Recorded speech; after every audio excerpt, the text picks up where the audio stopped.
AmandaLand. It's the AmandaLand Ambassador of the Week.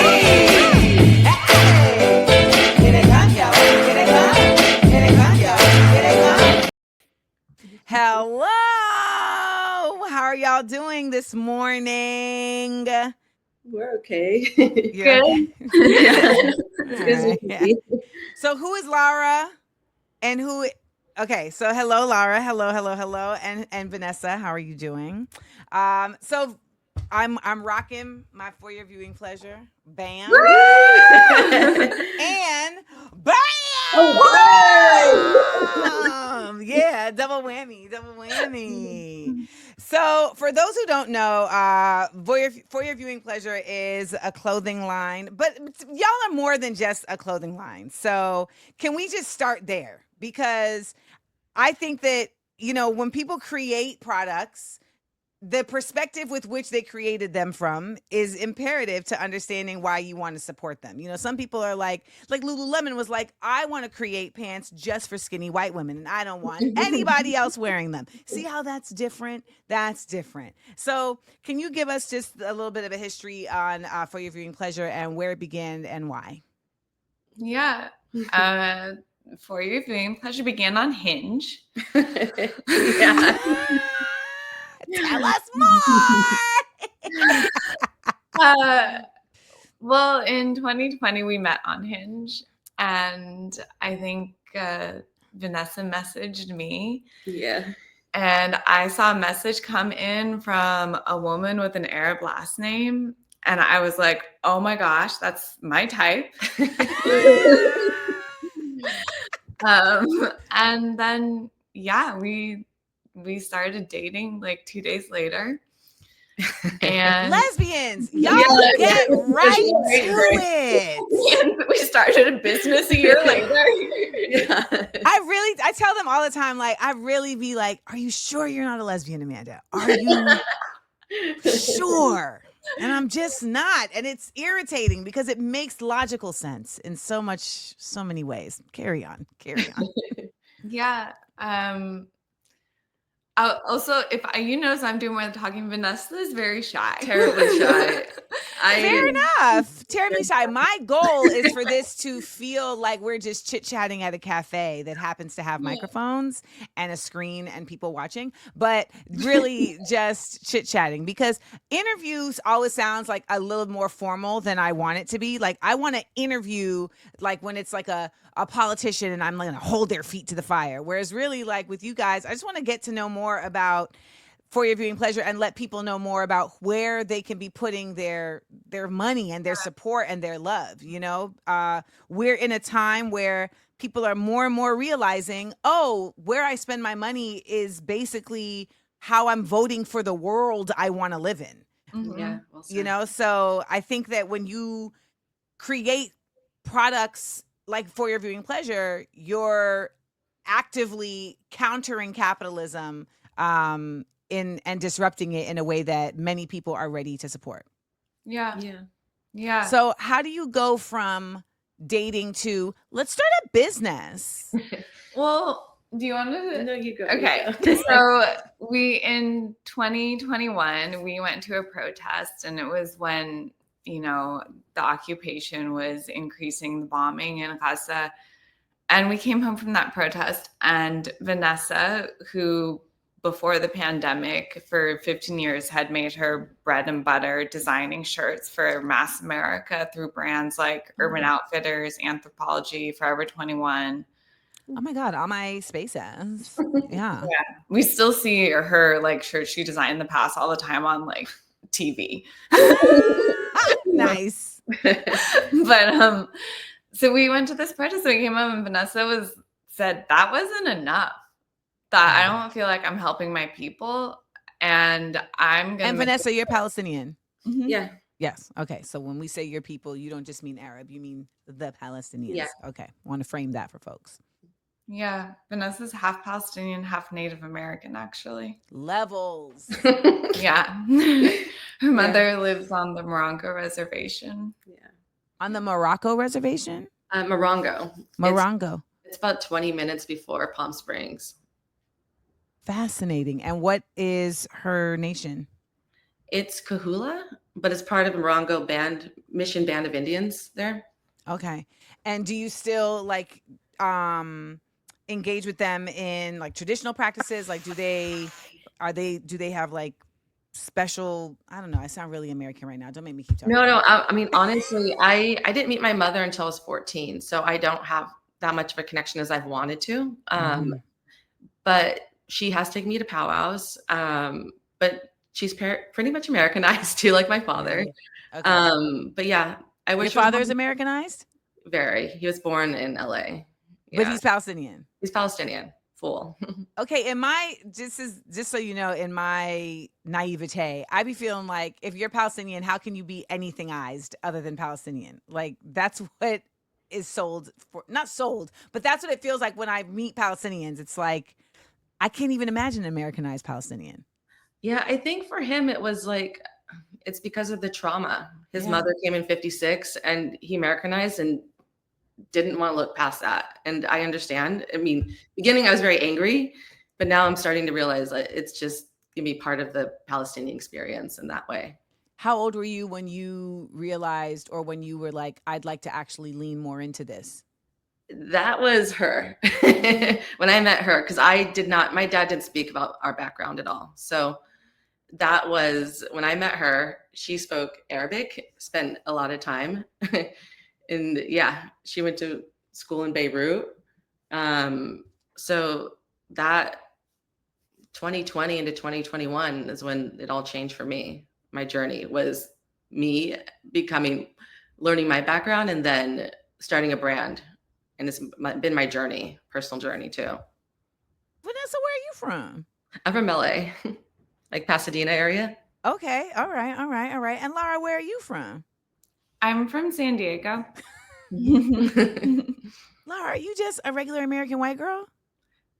Pretty much. Yeah, very much. We got to give you one of these. She's a high quality white. Yes. Yeah. Well, help me understand, because whenever I meet white people like this, I'm like, how did this happen? Like, what is the incubation? Like, who were your parents? Like, how did this happen that you became this kind of person? Yeah. I mean, my parents are amazing. They're like, they spend all their excess time volunteering. My mom is now the longest standing volunteer at the International Rescue Committee. And she's watching this right now. I saw her like commenting earlier. Hi, Mom. But she tutors refugees in high school after they're like, I mean, a lot of them have missed years of schooling in refugee camps and also don't speak English yet. So she's been a tutor. And then she just becomes their friends and goes and hangs out. Right. I literally want to do a book that's literally titled "How Did You Become a High Quality White?" And it is, wow, I love this. I'm so serious. Like, and it is literally just interviews with white people who happen to be white, who have just moved beyond the BS to say, this is how I want to exist in the world. Because ultimately, we continue to deal with racism on all of these levels. And I think for a lot of people, they don't apply racism to what's happening in Palestine because they don't consider, it's like an other thing. It's like, oh, it's Islamophobia. That's an other thing. When in actuality, it's all a matter of like, will this disrupt white supremacy if these people are empowered? Yes. Yeah. And so thus we have to, sequester, silence them, et cetera, et cetera. So you guys decide to start this company for your viewing pleasure. Tell me about how it works in terms of determining who you do collabos with and what organizations that you support, because I want the people to know how, when they support for your viewing pleasure, it supports orgs. Yeah. So the first shirt that we made in 2021, we just asked around like friends of friends who were on the ground there, who was doing the best work. who was the most effective. And Oh, you mean in Palestine? Like which organizations were? Got it. Yeah. And so the two organizations we heard about were for the most part were the PCRF, the Palestine Children's Relief Fund, Yep. and ANERA. And so we started raising funds for them. And then at the time, we were communicating directly with like the people who ran the PCRF, and they've now broken off to run Heal Palestine. Okay. And so that's still our main group that our products support. And we've done a lot of other groups, like the shirt that you're wearing underneath your sweatshirt, that was for like an individual family GoFundMe. Oh, and wow. Yeah. And Amanda, you finished off that GoFundMe. When you wore that shirt, we sold out. Yeah. And raised a couple $1,000s. Really? Yeah.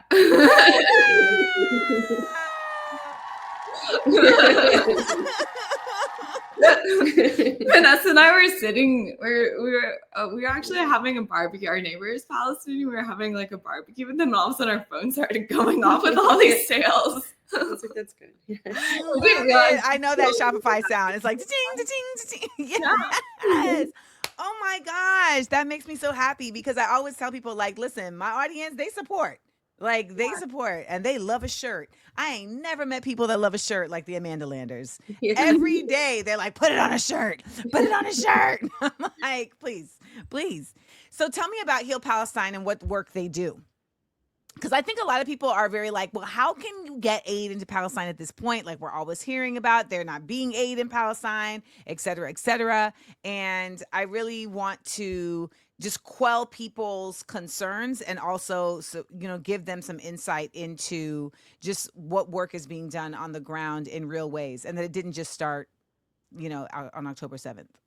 Yeah. So the people who run Heal Palestine have been working for decades in Gaza specifically. And I think what they're most known for is getting children who have been injured by the occupation, getting them out and getting them health care abroad. So getting them like life-saving surgeries.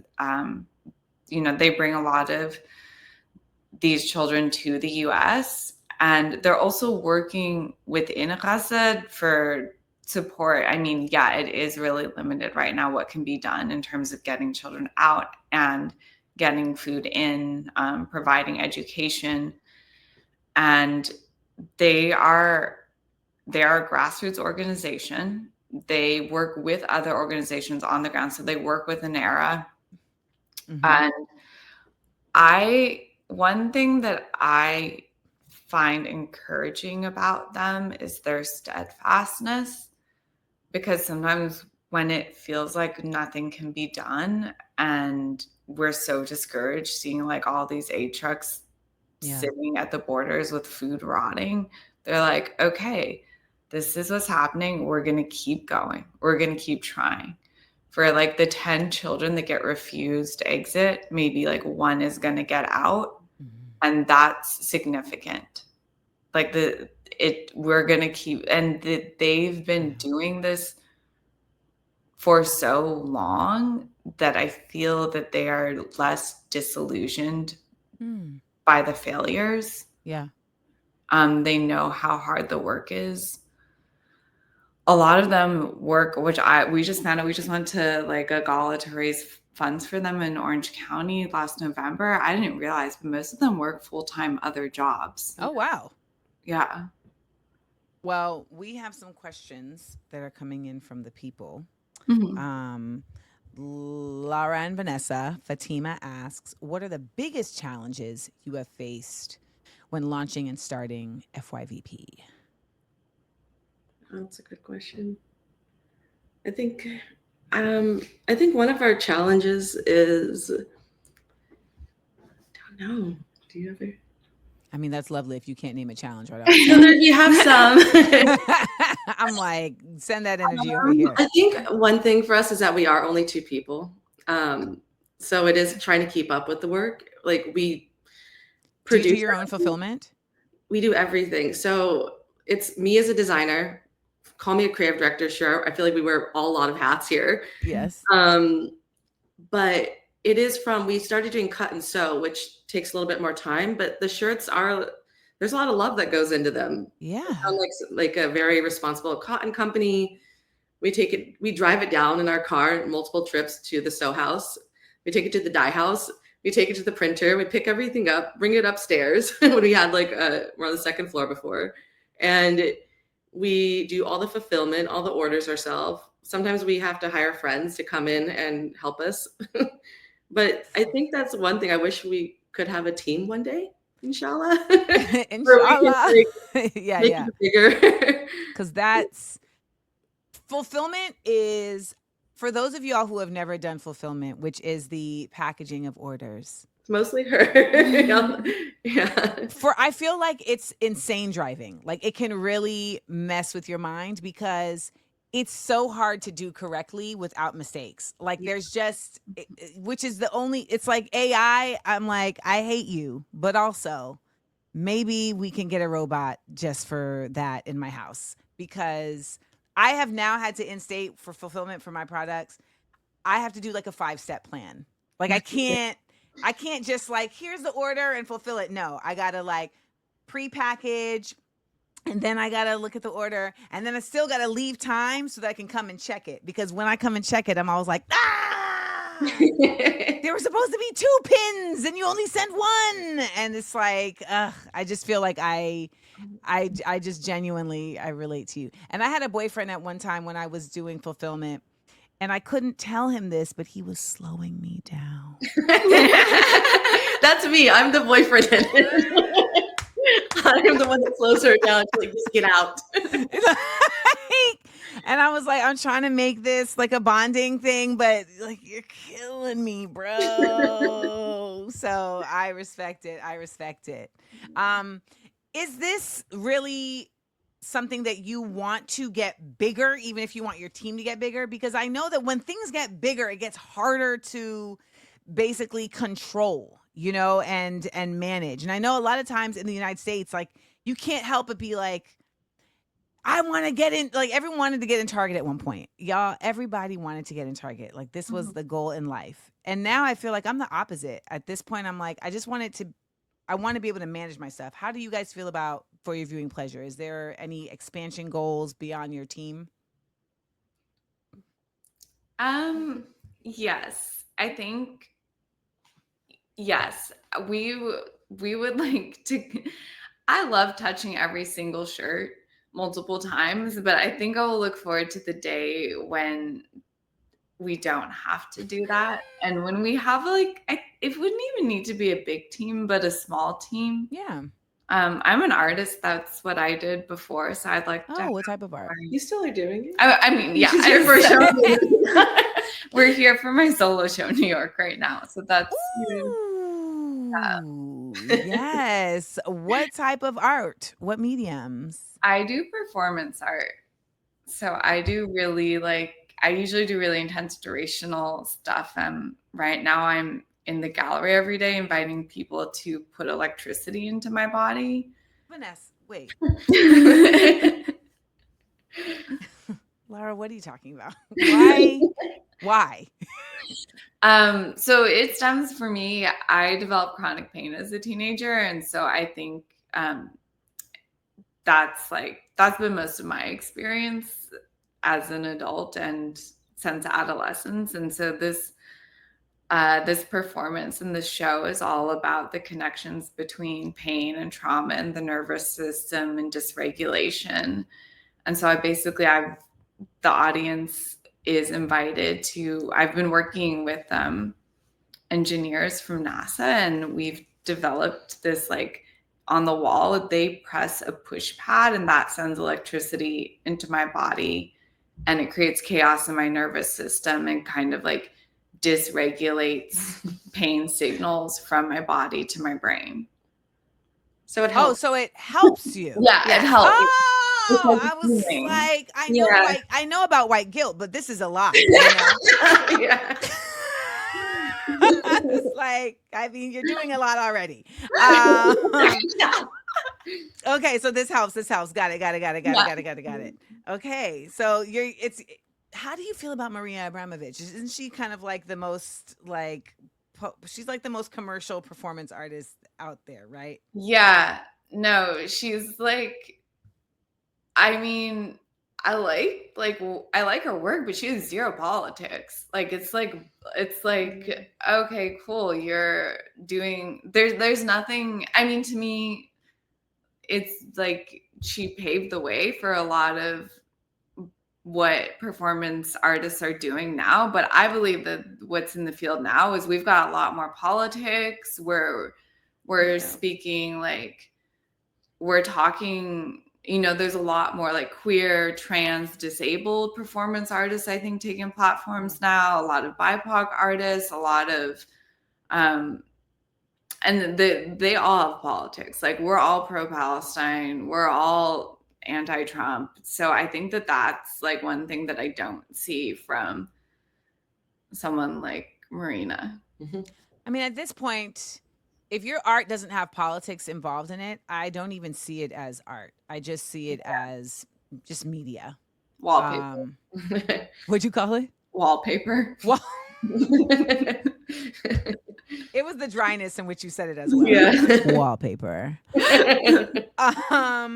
So last but not least, I drew this. I showed them this, and everybody was like, make it as a shirt. Make it as a shirt. So just know that I have already thrown it out there to the lovely For Your Viewing Pleasures. Okay? I've already thrown it out there to do a collab. I would, and when you do collabs, just so we're clear, the money goes to the org and to the business, correct? Like, I don't want any money. Yeah, basically, you said it. Yeah. The money is going to part production and then to the org. Yeah.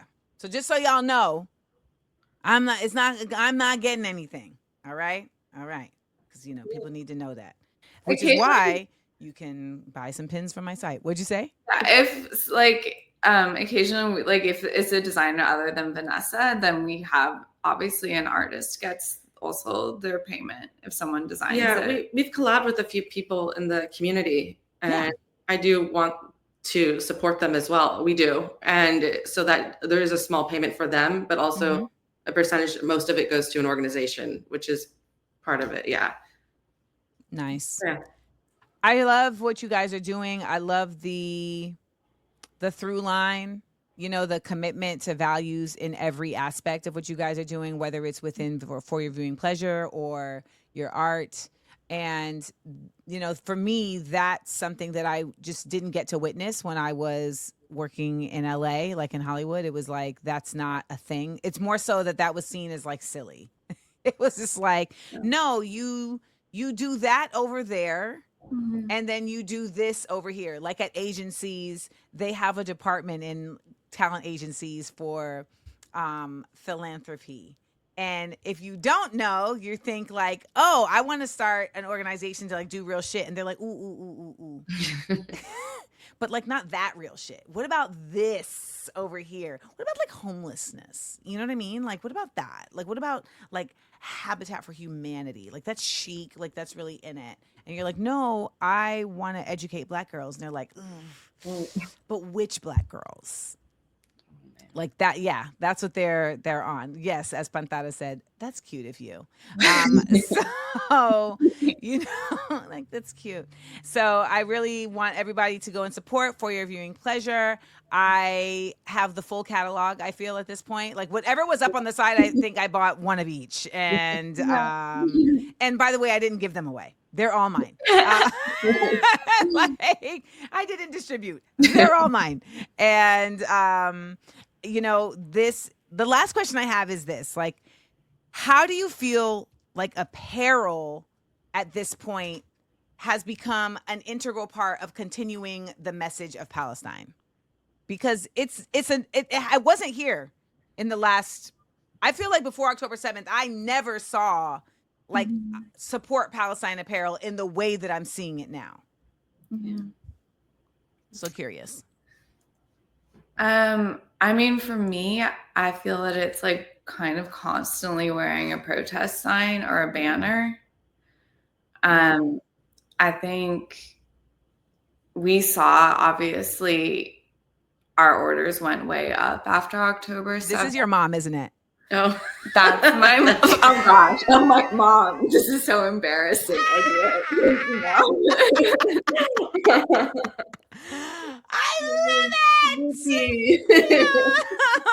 Mom is like, just so you know, you can go see. Fab. Okay, carry on. I'm leaving it up here. Carry on. What do you think? Wait, sorry. Well, okay. So this is actually, you know what? This is a great question for Vanessa, because you went from basically like designing shirts that were for like, you know, kind of like, if it's anthropology, when I think of anthropology, I think of rich white girls and me. Yeah. Because they have way too much of my money, just so we're clear. Yeah. It's way too much. But how has this shift for you and your art? How do you feel like when you said you weren't doing enough? What about this makes you feel like it's doing more and it's contributing to how there's like a whole world now of apparel that is actively supporting Palestine? I truly believe that the graphics just empower people to feel like okay to wear this out, okay to speak their mind, to like one of our first shirts was just a Knefe recipe with Alana Hadid, and it's like it's a way of invitation to ask what that's about, and it's sparking a conversation. And a lot of our stuff is pretty loud, but I also it's like a form of resistance in a way too. It's not even in a way, but what you just said is so important, because the conversation is the thing that never happens. Yeah. And like we've had people like say like, what does that mean? Or like it's just sparking conversations. It's like advertising as you walk. And I don't know, I just love how people feel empowered to wear it now, especially. But it's so true, because the pressure, really, when you put on your pressure, it's like, say something to me, I dare you. Yeah. Come on. I dare you. I had Knefe for the first time 2 years ago, and it changed my life. It's a treat. So if you haven't had it before, you guys get into it. And if you didn't know, you can get into Lara's performance art exhibition going on daily, 2 to 4 p.m. through May 17th at Brief History's 115 Bowery. And as her mom, Nicola, says, it is interesting, interactive art. All right? And we all understand now from how you describe your mom that she, too, is a high quality white. So we'll have to have your mom on the show sometime. So thank you all so much. You guys go and support. Look at that. We got people supporting already. Just bought 2 shirts and the sweatshirt that Miss Seals is wearing. So hopefully your phone is going off right now. And keep going. Break a leg on tonight's performance and tomorrow's performance. And we will resume our conversations. So thank you guys so much for joining us. And for the record, Vanessa, you did a fantastic job. I didn't say you. You're still with us. Enjoy the rest of your day, y'all. I enjoyed laughing and learning with you. Please make sure to like, comment, and subscribe. And tell your friends. Also, listen to the podcast. It's available everywhere pods are casted. Listen ad-free by subscribing to Patreon Amanda Seals. Come on and join the Seals Squad. Views from AmandaLand, live 10 a.m. Eastern, Monday through Wednesday, with content on Thursday and Friday at YouTube Amanda Seals TV. Smart, funny, and